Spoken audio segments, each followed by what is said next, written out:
Dans le Nouveau Testament, 1 Timothée 3,2 et Tite 1,6 mentionnent le fait d'être le mari d'une seule femme, comme une qualification pour le leadership spirituel dans l'Église.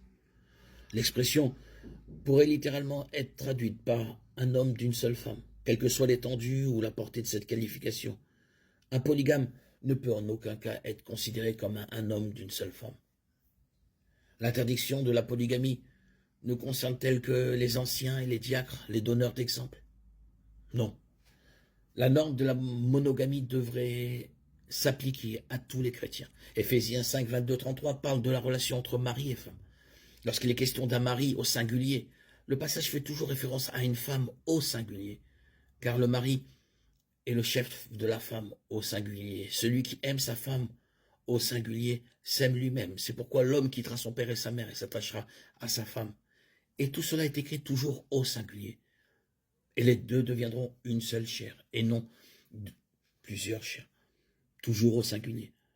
Que chacun de vous aime sa femme comme lui-même et que la femme respecte son mari.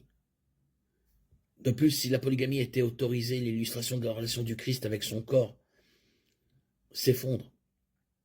Y a-t-il des cas dans lesquels l'autorisation de la polygamie s'appliquerait encore aujourd'hui? Peut-être, mais il est inconcevable qu'il n'y ait pas d'autre solution. En raison de l'aspect une seule chair du mariage, du besoin d'unité et d'harmonie dans le mariage et de l'absence de toute nécessité réelle de polygamie, nous sommes fermement convaincus que la polygamie n'honore pas Dieu et ne correspond pas à son plan pour le mariage. Éphésiens 5, 32. Dans Colossiens 3, 18, 19, Paul fait référence aux maris et aux femmes au pluriel, mais dans ce passage, il est clair qu'il s'adresse à tous les maris et femmes parmi les croyants de Colosse.